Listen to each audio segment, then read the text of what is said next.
안녕하십니까. 4월 26일 토요일 말씀 묵상 함께 시작하겠습니다. 오늘도 주님께서 우리에게 주시는 그 지혜로 하루를 승리하며 살아가시는 귀한 성도님들 다 되시기를 기도합니다. 오늘 본문은 잠언 19장 21절부터 29절까지 말씀이고요. 통독하신 말씀은 열왕기하 6장에서부터 8장까지, 내일은 9장과 10장입니다.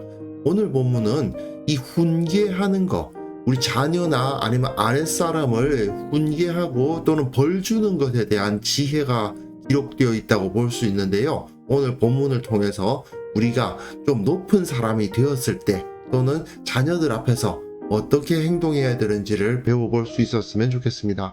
그럼 먼저 말씀 보시겠습니다. 사람의 마음에는 많은 계획이 있어도 오직 여호와의 뜻만이 완전히 서리라. 사람은 자기의 인자함으로 남에게 사모함을 받느니라. 가난한 자는 거짓말하는 자보다 나으니라. 여호와를 경외하는 것은 사람으로 생명에 이르게 하는 것이라. 경외하는 자는 족하게 지내고 재앙을 당하지 아니하느니라. 게으른 자는 자기의 손을 그릇에 넣고서도 입으로 올리기를 괴로워하느니라. 거만한 자를 때리라. 그리하면 어리석은 자도 지혜를 얻으리라. 명철한 자를 견책하라. 그리하면 그가 지식을 얻으리라. 아비를 구박하고 어미를 쫓아내는 자는 부끄러움을 끼치며 능욕을 부르는 자식이니라. 내 아들아, 지식의 말씀에서 떠나게 하는 교훈을 듣지 말지니라. 망령된 증인은 정의를 업신여기고 악인의 입은 죄악을 삼키느니라. 심판은 거만한 자를 위하여 예비된 것이요 채찍은 어리석은 자의 등을 위하여 예비된 것이니라. 사실 오늘 본문도 각각이 다 독립된 가르침이긴 합니다. 하지만 이것을 윗사람으로서 아랫사람을 가르치는 입장에서 보면은 하나로 엮어진다는 것을 알 수 있거든요. 왜 제가 이렇게 보냐 하면 이것이 솔로몬의 잠언이기 때문이죠. 솔로몬은 왕이었지 않습니까? 솔로몬은 왕으로서 아랫사람들을 가르쳐야 할 경우가 많았을 텐데 그때 어떻게 하나님의 지혜를 적용했을 것인가? 이런 생각을 하면서 오늘 본문을 읽어보면 어느 정도 꿰이는 것을 볼 수 있습니다.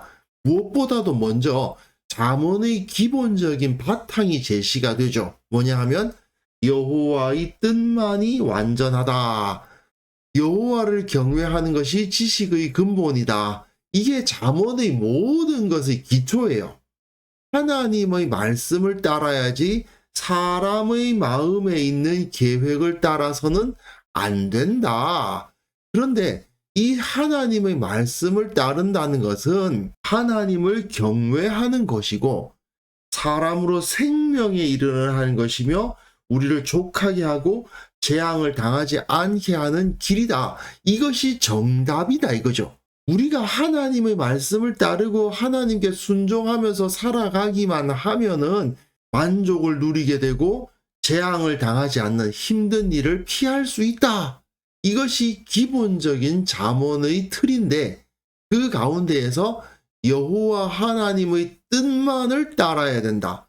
내 생각, 인간의 상식 그런 것을 따라서는 안 되고 이것이 과연 말씀에 기록되어 있는 하나님의 뜻인가를 살펴야 한다는 것이 여기서 강조되고 있는데 여기서 또 한 가지 사람은 자기의 인자함으로 남에게 사모함을 받느니라.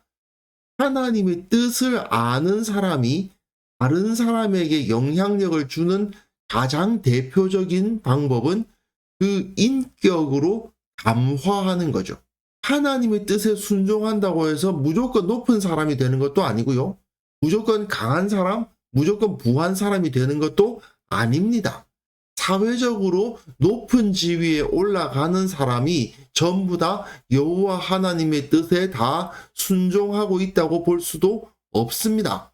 하지만 하나님께서 기뻐하실 만한 방법이라고 인정할 수 있을 만한 그 길이 하나 있는데 다른 사람들로부터 존경을 받는 길이 있는데 그게 바로 인자함이에요. 하나님을 닮고 우리는 예수님의 모습을 닮죠.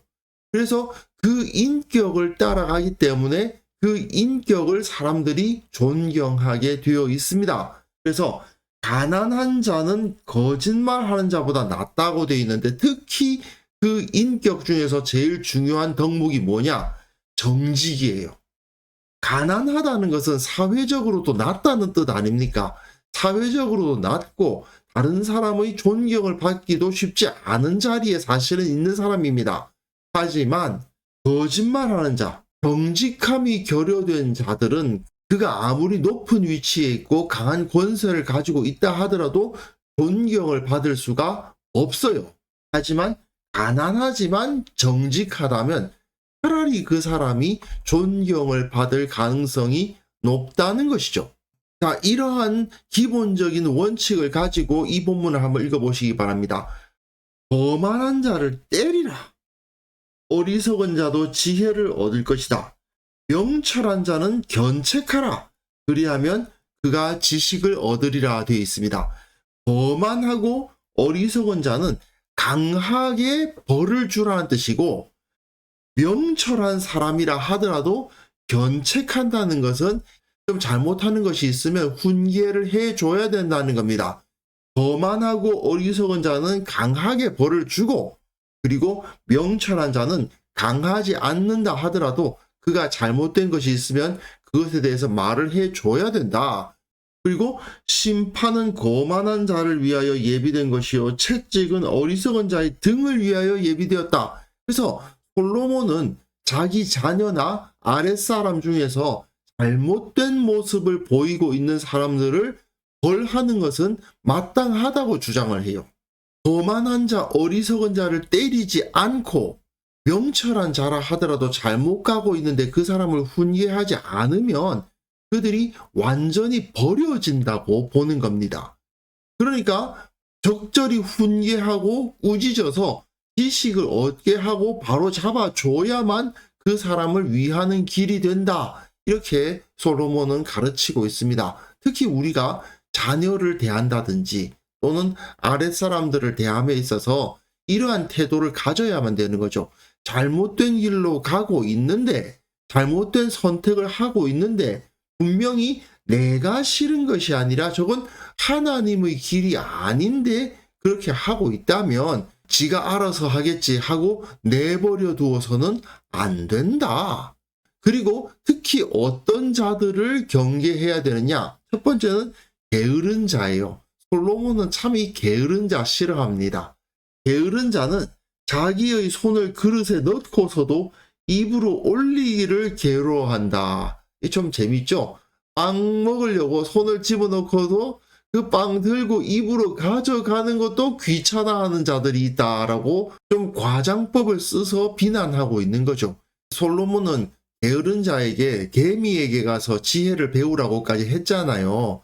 그와 마찬가지로 이런 모습을 보이는 자들, 자기 손에 빵이 있음에도 불구하고 그거 입으로 가져다 가는 것도 귀찮아하는 그런 게으른 자들을 징계하지 않으면 안 된다는 거죠.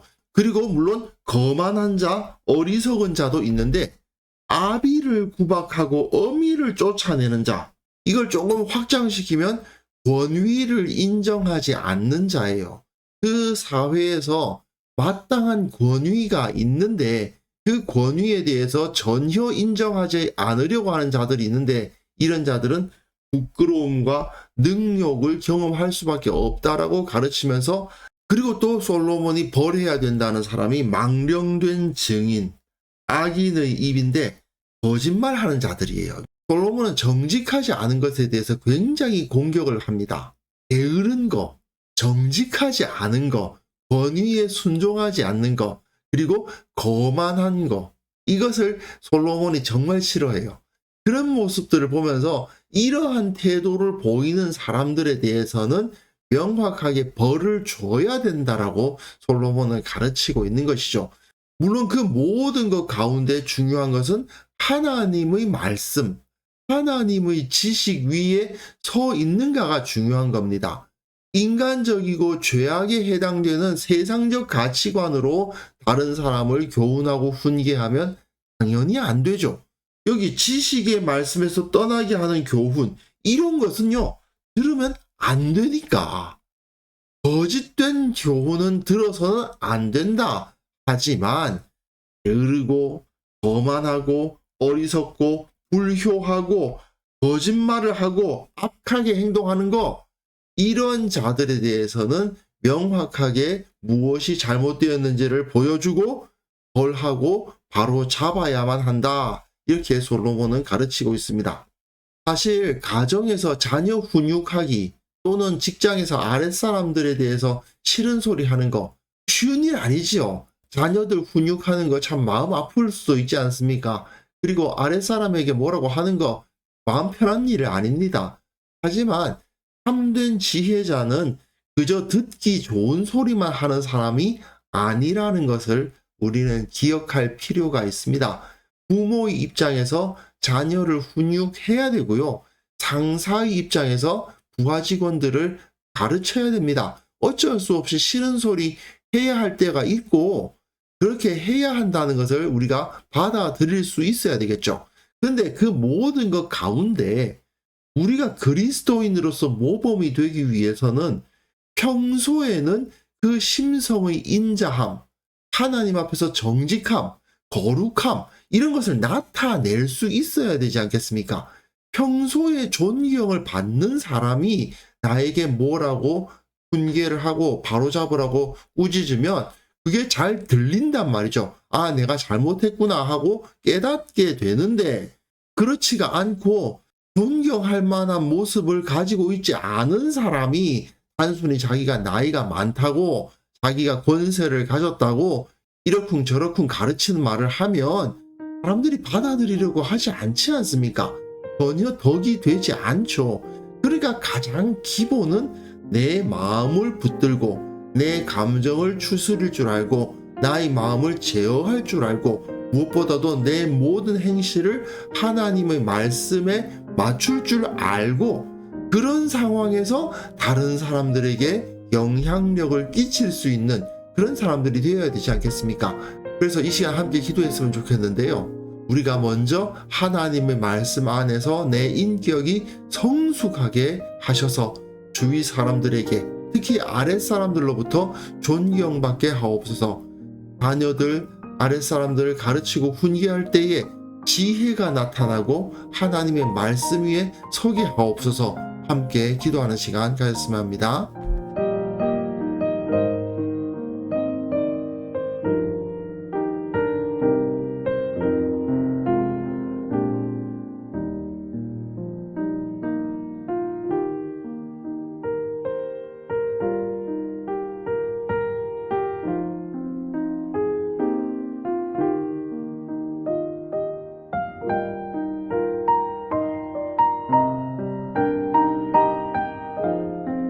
하나님 아버지, 말씀 안에 서게 하옵소서.